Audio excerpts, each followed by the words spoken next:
people who get an apprenticeship now versus like years ago, that's where the difference is. I don't know if it's different between the US or Europe, but I think it's just people in general, you know. Maybe kids nowadays are a little bit more privileged, you know, and they feel like they know what they do, and that as soon as a client says like, oh, I love the tattoo, they're like, I don't need to be an apprentice anymore. I got this, you know. So maybe that's right, Cam.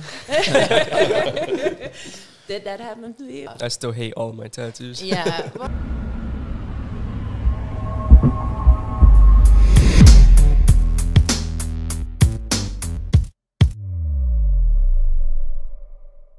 Thank you guys for joining us on today's episode of Unemployable Podcast. Today we have Lainey Bee with us. Thank you for joining us. Thanks for having me. Super excited to have you on. How's your week going? I love that moment where like Cam like got the intro down and then there's like the pause and he's like, now what? You know? I never know if you have input. Oh, how was my weekend? Thanks for asking, Cam. It was good. We just got back from the convention that you didn't go to. What did you think when you saw us out there having so much fun without you? Must be nice. What are you looking at the board for? I was like, must be nice because New York sucked. You thought New York sucked? It didn't suck, but it was mid. Yeah. It was like, It wasn't bad, but it wasn't good. You did Empire and Golden State. No, I didn't go to Empire. Okay. I got canceled on the last minute. So, what do you think of Golden State? it was fun seeing everybody. Yeah. Yeah, I really enjoyed seeing the artists. Not that much of a crowd, I guess. So, but I feel like that's a thing that we've had the whole year. Yeah, I feel like conventions are moving more into like appointment kind of base. Yeah, exactly. I think there was less of a crowd at Golden State than New York. Yeah. Yeah. Wow. Because I might be wrong because our booth wasn't like. They kind of did like a small room that was maybe like one level of New York size, which everyone was calling the dark room because it didn't really have that much light. It was dark. And then there was a bigger room that was the light room. Yeah, I was in the main dark room. room. You were in the dark room? Yes, I was in the dark room. I kind of wanted to be in the dark room. I felt right at home, so it was fine. Yeah. It was kind of more peaceful in the dark room. It was. Were you in the dark room? No, I was in the light room. Yeah. I'm sorry about that. Yeah, maybe next year. When I was flustered, I would run to the dark room. Me and Adrian were in the dark room on the 3rd floor at the convention. Yeah. But it was just one level. Okay, that's cool. I feel like foot traffic's so much better that way. Yeah. Yeah. But I couldn't. I mean, it seemed like maybe Saturday there was like some people, but everyone was kind of saying like, "Oh, this is kind of how the convention is. It's more relaxed." I don't know because the only time I went there before was just after COVID. Okay. And then we only visited, so I didn't do the show, and it was really quiet then. But you know, like there were also no international artists, maybe like one or two, and this time I feel. You know, that was restored, but I don't know, like it was, I would like to have shows have more people there, you know, and I think the appointment only, of course, I'm doing it myself, but. I don't think they're doing as much promoting to like the normal people. It's like, they're just like showing everything to the tattoo artists and expecting them to do all the footwork to get people in there. Maybe. I don't think conventions are doing enough to get them in there. I feel for me, it's a little hard to see if they do it or not because I'm not in the location, so I wouldn't see if they have local stuff. That or like we're in the industry already, so we're like bound to see it no matter what. You're gonna see it either way through other artists as well, and I think that Golden State still has that hype that, you know, the quality of artists is really good. But I think that it would be nice to like maybe change them up a little bit more. Like it feels like a lot of the shows have the same concept, you know, like the same sexy dancers and suspension, and you know, like it would be nice if it would have a little bit more of an art side to it, or something new that attracts other people than just people who get tattooed, maybe.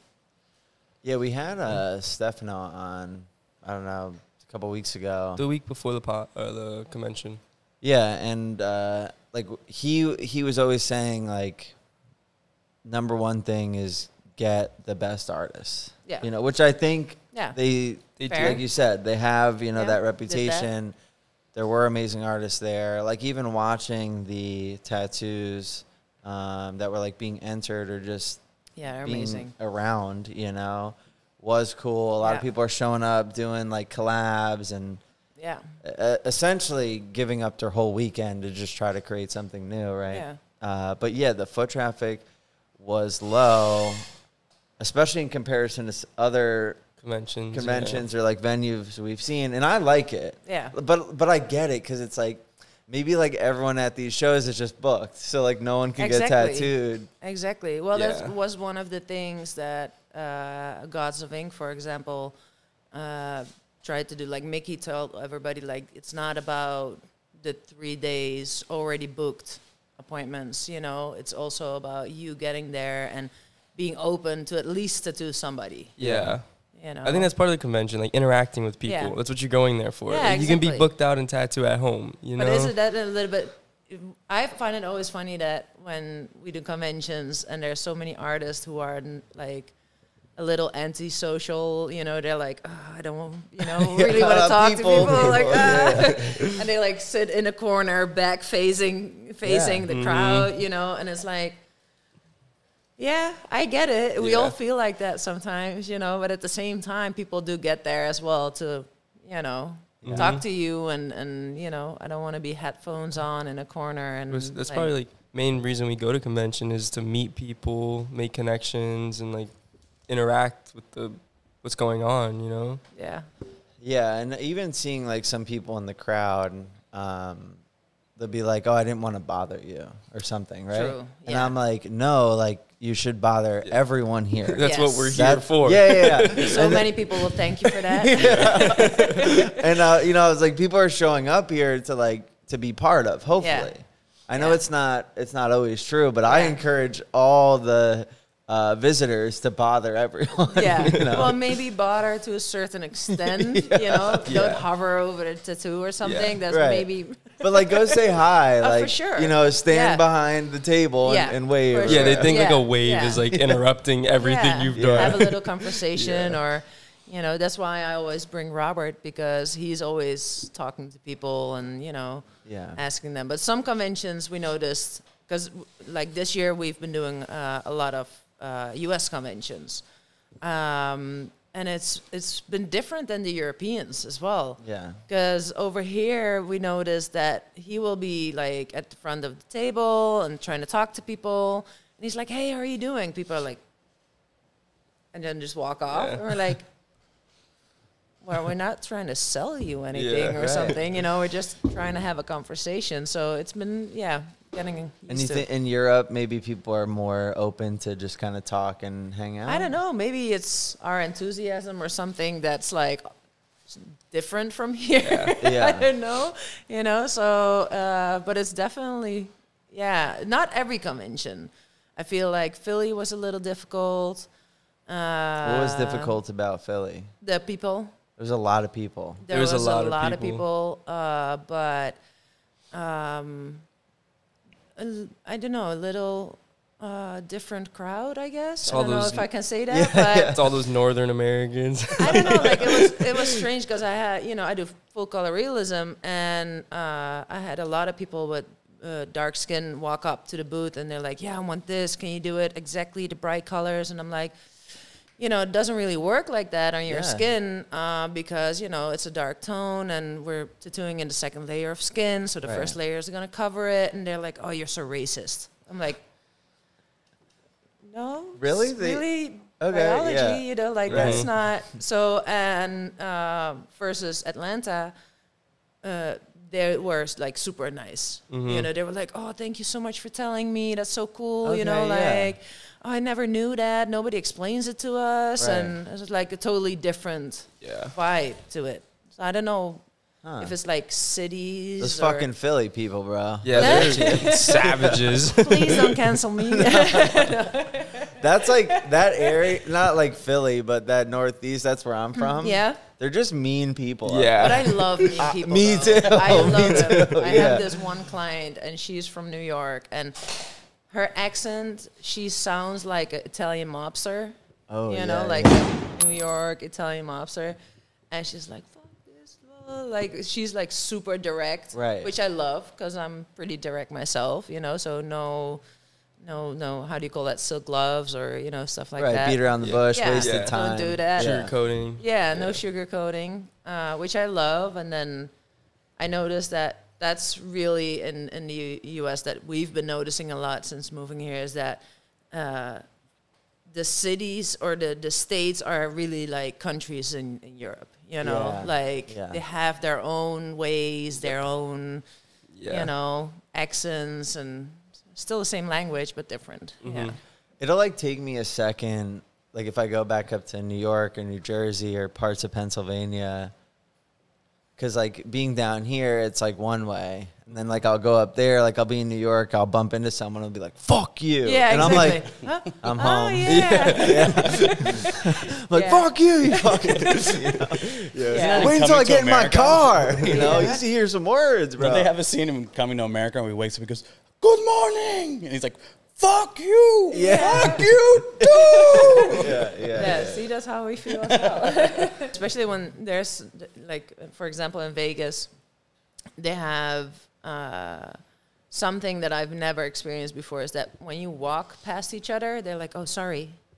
What? And I'm like, you didn't bump into me. Yeah, you should be sorry. You're in my bubble. Why are you saying sorry? They're like, well, no, I just passed you. I'm like, yeah, so that's your space. Don't say sorry. You're on your way to where you gotta go. I'm on this and this are my space. Exactly. Stay out of it, please. And so, like, not even touching. Not even touching. Oh, sorry. But they're like, oh, sorry. And I'm like, why? What happened? I would have been like, yeah, that's right. Yeah, but now I've been like doing it myself, and it annoys the shit out of me because I'll be walking past them and I'm like, oh, sorry. I'm like, I didn't even touch you. Right. Why? I blame COVID. Everyone's used to being 6 feet away. Oh, yeah. Now you're in my bubble. You're in my bubble, yeah. Maybe that's a thing. Yeah. Could be. Disney's too nice. Everyone's all like nice and apologetic there. Yeah, it's too much. Yeah, I just want to tell everyone there to get the fuck out of my way. Yeah. And shit. And they're like, sorry. Yeah. What's worse, because I'm guilty of something very similar. Every time the waitress or waiter comes to my table and does anything, I say, thank you, thank you, thank you. Like, thank you? Putting all the food there, thank you, thank you, thank you. I'm like, yeah. You got to stop doing this shit. See, so those kind of things we don't have, Over there? in the Netherlands. It's like... Manners. We don't have manners like that. Yeah, no, for sure. It's like, oh, okay. Well, maybe if they give you food, of course, thank you, but not like every time walking past each other or every time. Or it feels like everybody's kind of walking on eggshells sometimes. Yeah. But on the other side, it's really nice because people give way more compliments over here. We don't really do that. You know, like for us, when you give somebody a compliment, they're like, what's your other agenda? Yeah, what do you want from me? Like, so that's what I like. Yeah. But there's a side to each story, I guess. What was it like growing up in the Netherlands? Maybe compared to the U.S.? Yeah, like compared to here. I think that, I don't want to go too political or anything. No, I think that, back in the day, the Netherlands was super liberal, right? We had porn on TV by 9 p.m. Nobody cared. You could do weed, mushrooms, everything you want. There was a lot of parties. Yeah, so I felt like it was a very good space to grow up and not have to deal with everybody being so offended. And, I guess that's gotten worse over here as well. Right. But I do feel like the U.S. is getting more open about certain stuff that it wasn't before. And I think in the Netherlands, it's now changing to the other side. Interesting. Which is one of the reasons that we moved here. Because it's like, I don't want to deal with that, Like, why are we going backwards this time? So I kind of liked it. I think that the way that I grew up, I grew up on a bee farm. My family has a bee farm. Mm-hmm.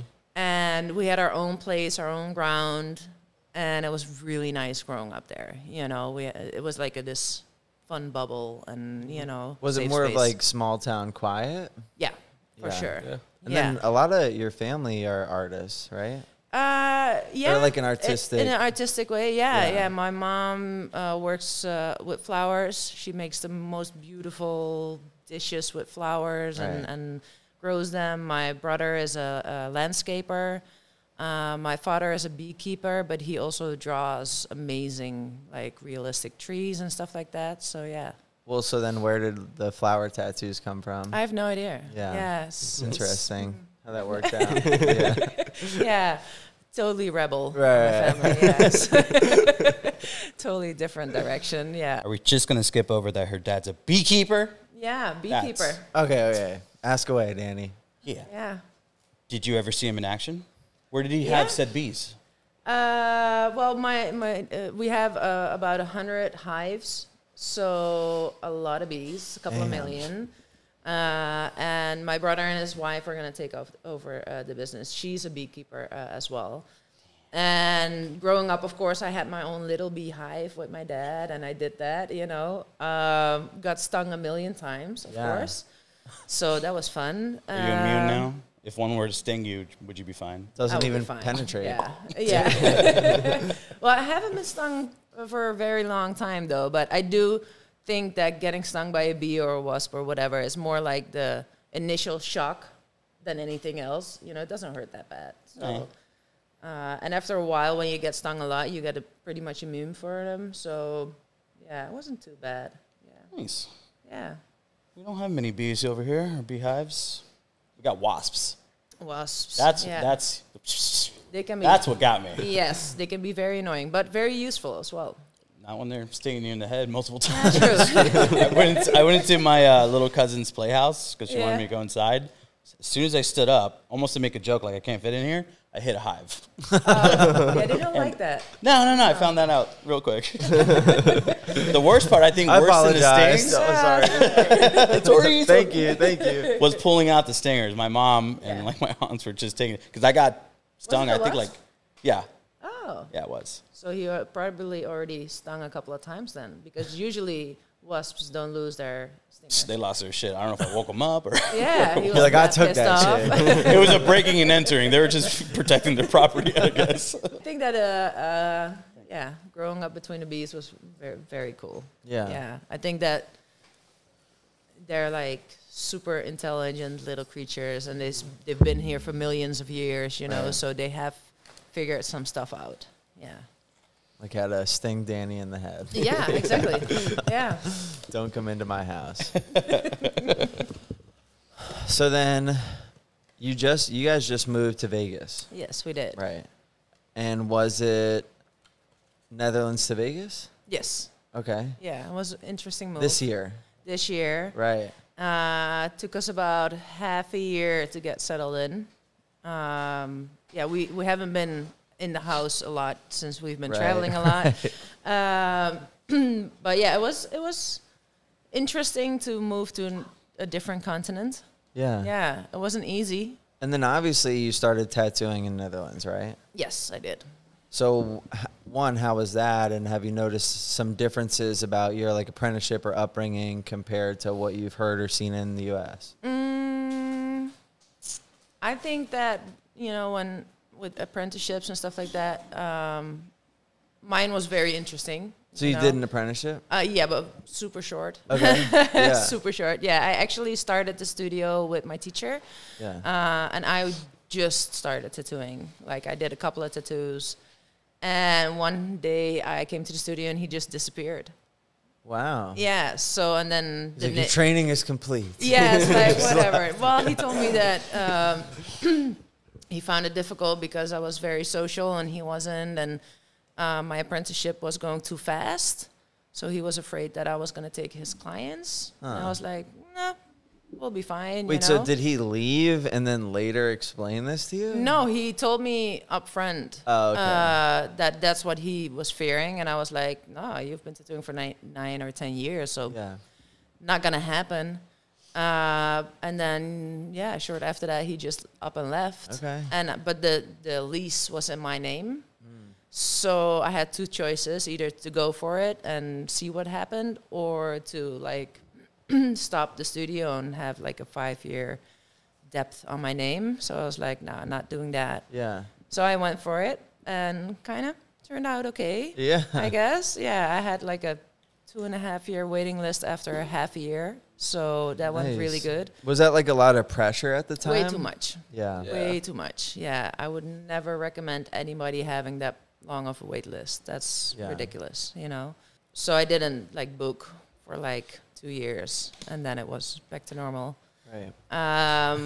Yeah, that was difficult, but I think that, I don't know if it's a lot different. I do think that from people who get an apprenticeship now versus like years ago, that's where the difference is. I don't know if it's different between the US or Europe, but I think it's just people in general, you know. Maybe kids nowadays are a little bit more privileged, you know, and they feel like they know what they do, and that as soon as a client says like, oh, I love the tattoo, they're like, I don't need to be an apprentice anymore. I got this, you know. So maybe that's right, Cam. Did that happen to you? No. I still hate all of my tattoos. Yeah, well, I think that's the way to go. Yeah. You know, but I think that I think that's the point that changed. You know, I heard you talk with Pony about that as well, like paid apprenticeships and stuff like that. I don't know. I feel like you need to work for it. Yeah, earn that shit. Earn that shit, you know. And that's coming soon, at least in the U.S. Like, I think people are gonna open. No, people are gonna open, like academies and schools. Yeah, that's what's happening. And it's coming. Yeah, like, we it's have not that in gonna Europe stop already, and they suck. So don't do that. And if I had to guess, I think it's gonna be more. I don't think traditional apprenticeships will disappear. I think it'll just kind of become like rotary coil. Like they'll both be around. There's 2 different options. You know, whatever you prefer. You know what? I feel like, let's put it like this. I think maybe a school like that isn't bad, but then you should pay for it as well. You know, so either way, how you're going to learn, either you're going to work for your apprenticeship or you're going to pay for it, that's fine. But I think that there's a lot of people, they expect you to teach them for free, and they're like offended if you say no. Yeah. You know, that's the thing that blows my mind the most. They're like, oh, wait, what? Have you had an apprentice? Yes. When was the last time you had one? Not too long ago. Not too long ago? Yeah, oh, nice. not too long ago. That being said, I'm not doing apprenticeships anymore. Yeah. I learned my lesson. Yeah. We're going to take a break over here as well, I think. Yeah. You know, I mean, after Cam and Logan. You're done with it. No, it's really just about not, like, having time. Yeah. You know, and I don't know if everyone realizes that. Yeah. I mean, so you know, I think Cam, Logan, and Adrian do realize that. I mean, like, new people. Yeah, like, it is so much time. Yeah. And if you don't have the time, I think it's irresponsible to take someone on. True. Right? Yeah, that's how I feel as well. Like, I travel a lot now, so it doesn't feel right. Yeah. And I think that, a lot of people underestimate how much time it actually costs. Right. You know, like, not only the time, but also state of mind for yourself. And, you know, especially when you have people who do want to learn but don't want to listen, or don't like the critique, or, you know, like, struggle with that kind of stuff. It's difficult. Yeah. Yeah. Because even when you're, like, about it, it's difficult. Yeah. So then if there's, like, certain aspects of it that you're not into or you can't take, it just makes it even more difficult, more hard. Where are you working out of in Vegas? I'm currently at 7 with Daniel Rocha. Nice. Yeah. And nice but you haven't been there that much because you've been traveling? Yeah. Yeah. I have 4 spots. My own studio, custom cult in the Netherlands. And then in the US, I have Black Cat Tattoo with Richie Lucero in Honolulu, Hawaii. And I have a Savage Sun with Nolan Wheeler in Austin, Texas. Nice. And then 7. And 7 is like the main spot. Right. But I haven't been there a lot, to be honest. Yeah, I would like to be there more next year. You said this year you did like 27 or 30 planes? Yeah, we are 23 right now. 23, so okay. 24, and I guess this is the last for the year. Yes. Yeah. You get to rest a little bit. Yeah. Check out that storage unit. Yeah, exactly. Yeah, maybe sleep there a couple of nights, you know, like feel it. Yeah. I'm looking forward to not traveling. Yeah. What were some of the highlights trip-wise?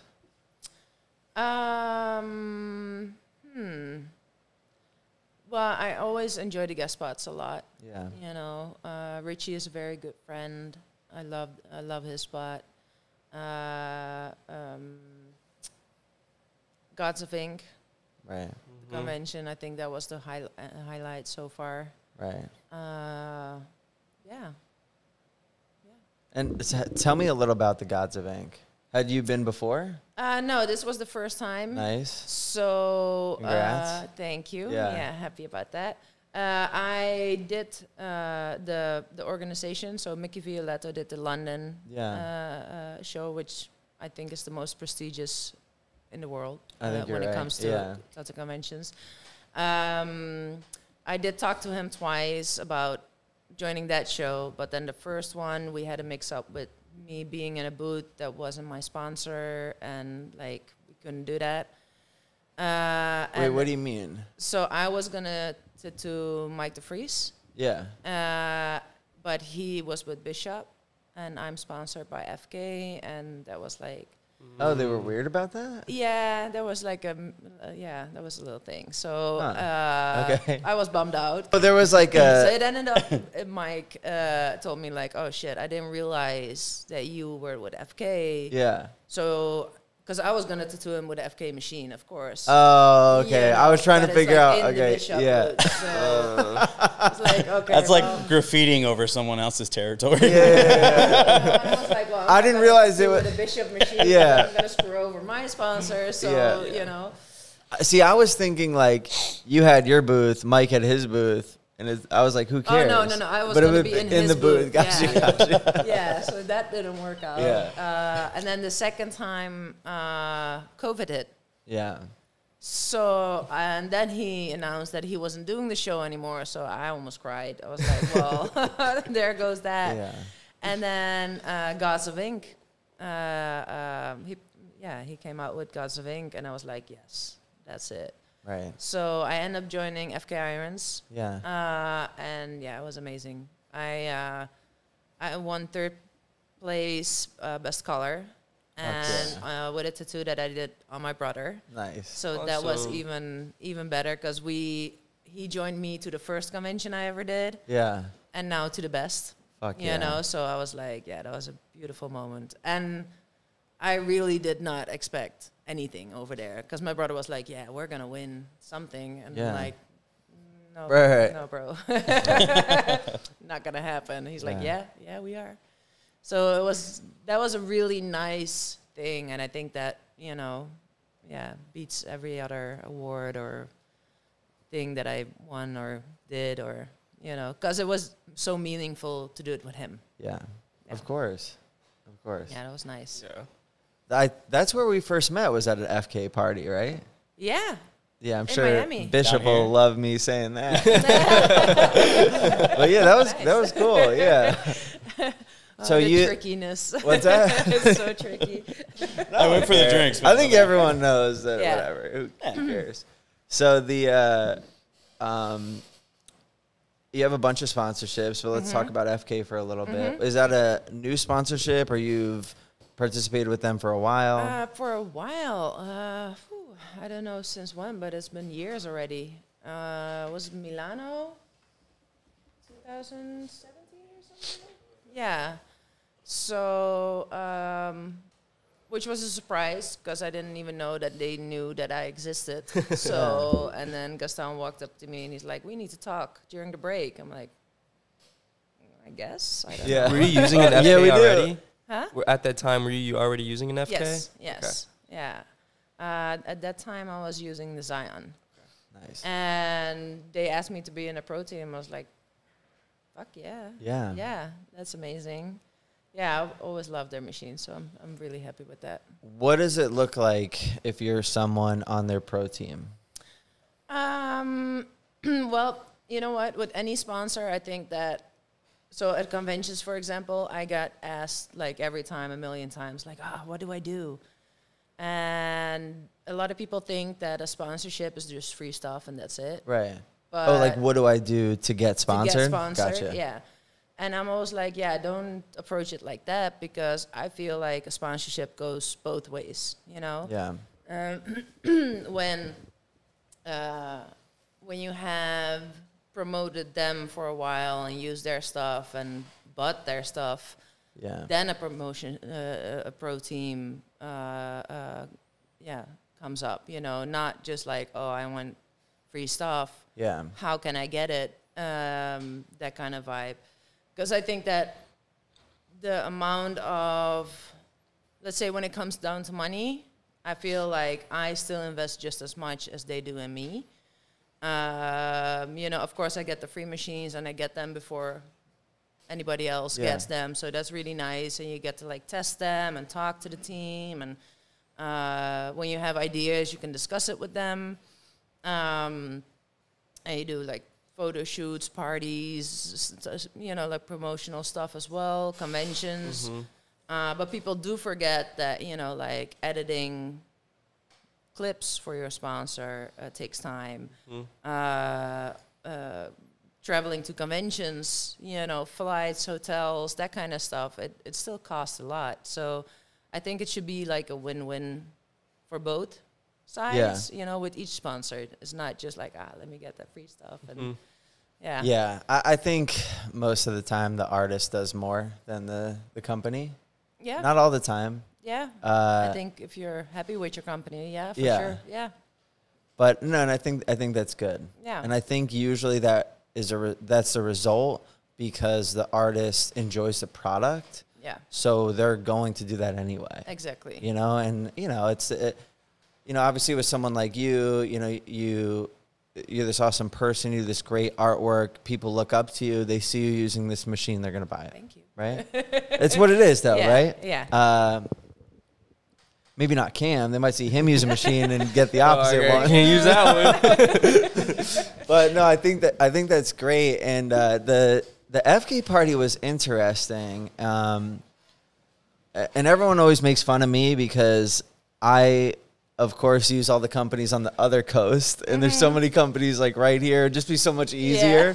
But whatever, it's just how it worked out.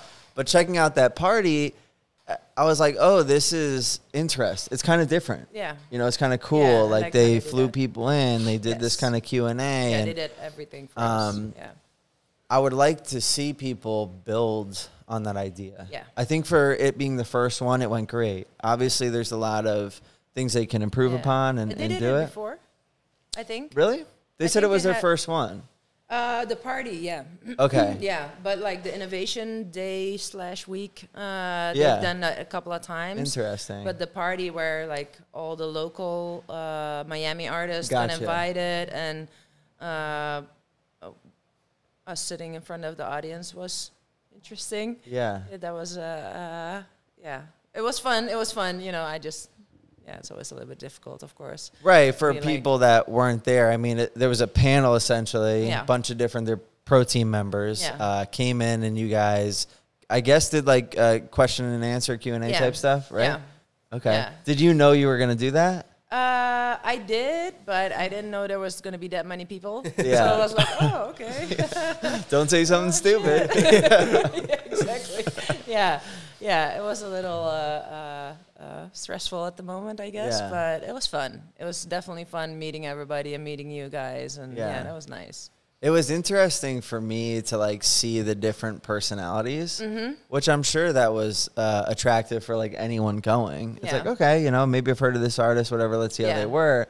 And it was, I mean, I wanted to talk to you after the show because you seemed cool and down to earth. And I'll be honest, there was one or two people up there that I was like, what a fucking douchebag, you know? Like, I don't know. Maybe it was just too strong of a personality. Maybe they were nervous. Plead the fifth. Yeah, I don't know what it was. but that's what it's for, is to like kind of see what's up. And after like hearing you talk, I was like, oh, she seems like humble and cool. Yeah. I want to talk to her after. Well, you know what the thing was that I felt during that thing is that after a little while, it felt like trying to sell themselves or something. You know, like what I mean? Like, look at me, and I'm like, okay, I don't want to be. I don't. Yeah. Yeah. Let's just joke around a bit. And, you know, make it a little bit easygoing and. It's definitely different personalities, but also like you don't really know at that point what you're gonna expect either. You know what the questions are gonna be, how they're gonna, you know, like display you, you know. So maybe it's just nerves. Yeah, no, I'll give everyone, you know, a second chance, benefit of the doubt. But, you know, sometimes it is what it is. Yeah, it is what it is. But it was definitely. I always feel like that. You know, I feel like. There's a lot of artists that have maybe a bigger ego about it. You know, for me, I just really enjoy what I do. Yeah. And I think that the way that I got into tattooing has a lot to do with that. You know, I was a child psychologist before I started tattooing. Right. That's what you went to school for, right? Yeah, that's what I went to school for, and I worked with young people in prisons and stuff like that. So it was like a high stress environment with like kids. They didn't want to get help, you know. They're like, whatever, I already did everything wrong, and you know. And then I got sick for a while. I had Lyme disease, so they told me I could never work again, and it was over, and that's it. And I was like, yeah, that's not happening. I'm 23, you know, like I still have my whole life. So for me, I think I hit rock bottom at that point, and I was like, okay, I'm gonna get better, and I want to do something that's fun. It's going to make me happy, and it's going to make other people happy, and that's it. You know, I don't care what it is, if there's money or no, like, I don't care. I just want to do something fun. And maybe because of that, like, building the way up to getting into tattooing, it's different. Yeah. You know, for me, it's just a fun thing to do.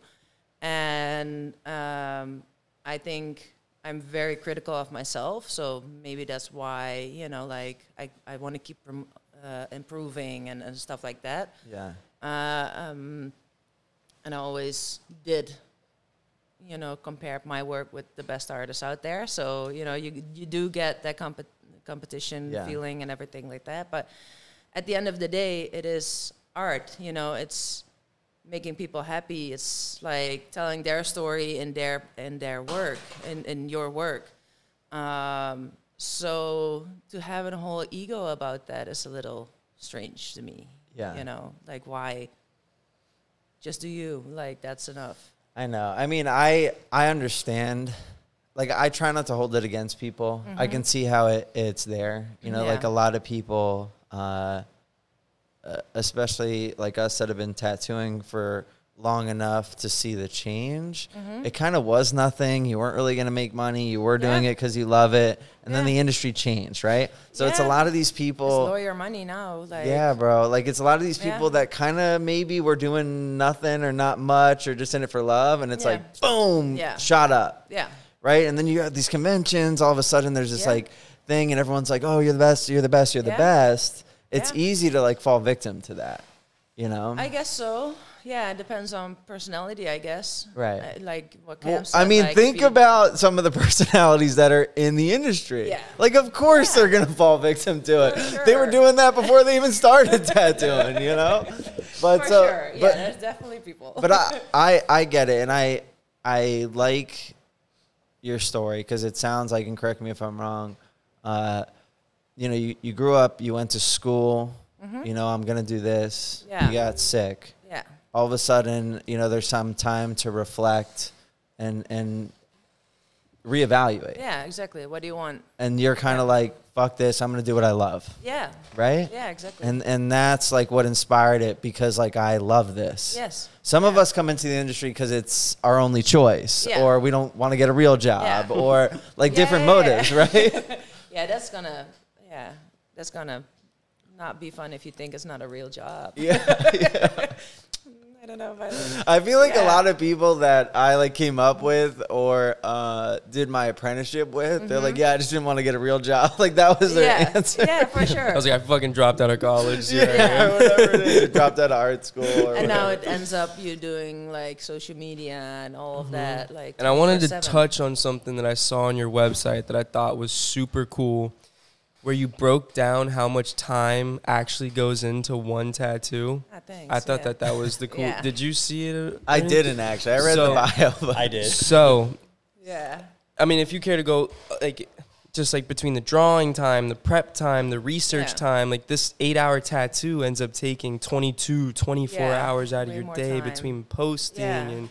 Well, that's something that I wanted to show people, like, especially my clients, you know, because people wonder sometimes why it costs this much, you know, and I feel like it should have a balance on, you know, the stuff that they're paying for as well. And I have a little bit of a different work method, I think, than other people, or than most, I think, is that, you know, I do a video call first. They fill out the form on my website, then I do a video call. The video call is about 20 to 30 minutes. And then they get an email with everything that we discussed and the pricing and the booking and like all the information. And then I start with like first I'll have like an informational research, you know, because I have a lot of people that want symbolism in their tattoos. So they'll give me a story about maybe a loved one who died but have had like a profession or something like that, you know. I'll rather put something from that person into the tattoo that remembers good times instead of them dying, you know. Or they like a certain flower, but it's in spring, so what kind of flowers go with that in spring as well. So there's more informational research, and then I start designing, which I start about 2 months prior to the appointment. Oh, wow. Yeah. Wow. So I have like a process I go through. Yeah. And usually I still change the design like 3 times because I'm not happy with it. So, you know, I think that if I do like a day session of 7 hours, I have at least 4 times the amount of prep time into that session. You know, so yeah, that's a lot different than from coming in, drawing, and then designing, and then tattooing right away, you know. So I wanted to share that with people to make them understand my train of thought, I guess. And also a reason why my deposit is higher, you know. Yeah. And you can't just change everything. Certain small things, of course, we can change it on the day. It's no problem, you know. But if they're going to be like, oh, I want flowers, and then the next day, like, I thought about, or at the day of the appointment, they're like, yeah, you know what? I'll just totally something different. Then a new down payment has to be made, you know. So I have a thing. I would like to be very organized. So, yeah, I want to give my clients the most information that I can for them to understand the process as well. Yeah, it was a really cool breakdown. You like broke down like editing and posting, like everything. Yeah. Because that's like a lot of time. No, it made me realize that wow, a 7-hour tattoo takes me 22 hours to actually do. Yeah, exactly. Yeah, it's not and just like the clients don't really realize that until they're shown, and I thought that was super cool. Yeah, thanks. Yeah. Have you had clients reach out about that specifically and said something like, oh, I didn't realize, or this makes a lot more sense? A lot. Yeah, a lot. Like, I did not realize that post was so important to people. Until I did it. And then everybody, like, emails, messages, it just started flowing in, like, oh, my God. And the same with the setup video. I didn't know if you saw that one. I did a setup video, and it went viral, which is nice, but it also kind of sucks because it's a setup video and it's not like a tattoo. But you know, like also because of that one, like so many people are like, "Oh my God, you do that every day before we come in? How long does that take?" Yeah, exactly. Because the setup is like an hour by itself. Yeah, you know. Wow. And they're like, "Oh wow, I didn't realize that." I'm like, "Yeah, I'm working with a color palette of usually like 30 to 35 colors." That's why I stopped doing color. Yeah. I can't fucking deal with that. I'm colorblind. I tell my clients I'm colorblind. I'm not. I thought you only did color, man. Shit.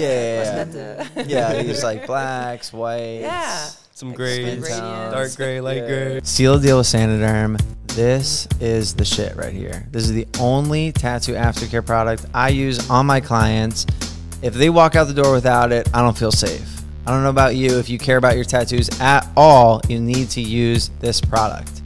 It's easy to apply. It's comfortable to wear. It's it. It can heal anything. This shit can heal anything. You've seen the videos. Use code UNEMPLOYABLE for 20% off. See, that's really interesting to me because I feel like I've spent my whole career trying to minimize those things and fit them into a schedule. Yeah. You know? Like, I also do that. I'm very particular about those things, but still. It's nice, though. You know, like, good or bad, I don't know, but like trimming things out. Yeah. You know, and maybe, because I just will wake up and draw for that day. Yeah. And it's a very like intense pressure, you know, like my girl knows between 7 in the morning and 10, stay the fuck away. Like I'm not a nice person. You know? Yeah. So, right. But I've always wondered, like, is that the best? I think it depends on the individual, but you know, I'm always asking myself, is this the best way? Should I try a different way? Should I try doing things before? Should I not work under this pressure all the time? I don't know. I think that's exactly it. For me, the pressure, too much. Yeah.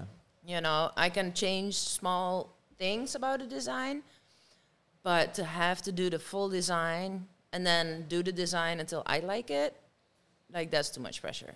You know, because I feel like it has to be the right composition, the right colors, the right tones, the right story, the right, like, it has to fit the body part. You know, like, to do that in the morning, that's good on you, man. I can do that. It's interesting, too, because, you know, I was just doing a guest spot, and there was a bunch of artists that freehand, right? Yeah, also. And, no prep. No reference. No fucking reference. Yeah, so crazy. I'm like doing one of the castle tattoos, and one of the artists is like, oh, did you use a stencil? And I'm like, yeah. Well, first off, it's like this big, and there's like a million fucking lines, you know? And he's like, I think you should freehand that. Yeah. And I'm like, I think you should fuck off. No. But it was like a real, that wasn't it at all. I was like, you know what? Maybe like you're right. And we like sat and talked about the benefits of freehand. And like you can just see it in his work. You know, Alexi does these owls. They're beautiful, and they're just flowing with the body, and you know. So I'm always trying to like see different people's approaches, and I'm gonna take that suggestion. I'm gonna try to freehand some of these castles. I'll probably do it on like Cam or Logan because I'll probably fuck up, you know. So and who cares about which leg, man? But it's really I think impressive it's fun to see. Yeah, Richie Lucero does that as well. Like he just. A dragon or something, and he's just like, yeah. Dude, what are you doing? Right. Like, holy shit, you know, it's so they ask impressive. their client like 2 questions. Like, where you want the head, where you want the tail, how big? And they're like, all right, good. And then they just do it, you know. So it's so impressive. I think that maybe for my style it wouldn't really work that good, but I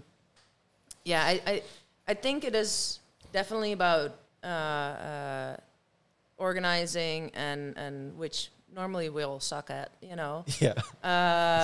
So that's one of the reasons why I created the Singer Storage, for example. You know, because like. Well, tell us about that. Let's not skip over it quick. Yeah. So I was super annoyed by the boxes and the needles because I'm sponsored by Quadron. Right.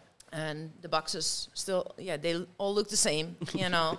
And then in the morning, you're like taking out your needles, and you know, like you open boxes, or they're like empty and you didn't realize it, and you order too late, or you know, you're going through the boxes and you pick up the same box 4 times. Like I don't know if it was just me, but it was a mess. And I was like, okay, this is annoying me, and it takes too much time. Like I want my setup to be as easy as possible because I'm working with a big color palette, so it already takes more time.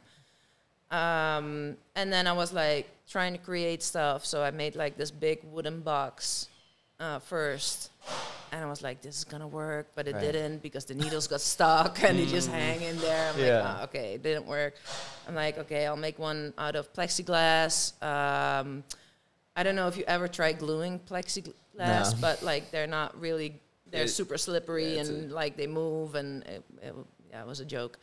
So it took me about 3 years to like inquire with companies to see what was possible. And the first quotes I got was like $1,400, $1,200, $1,000 per piece. Right. I'm like, yeah, that's not gonna work, you know. So then I had to outsource it to multiple companies. One to make the molds, one to do the hood. Like, did you already have like the blueprint at this point? Or not I was exactly? still working on it. Okay. But like the general idea I had, you know, it had to be smooth surface, easy to clean. Yeah. So with the Stinger storage, they're modules, so you can take out each module. You can just dishwash it, you know. Nice. So it has to be easy to clean because it's in the shop, of course, and easy to use. So yeah, it took a while, but now I'm happy that we have it. You know? And how big is it? So one has 5 modules. Yeah. So because I did like talk to all my friends, artists. Yeah. I'm like, how many configurations do you use? You know, and most they said like between 3 and 5. Mm-hmm. So I was like, okay, I'll do 5 modules in one cabinet.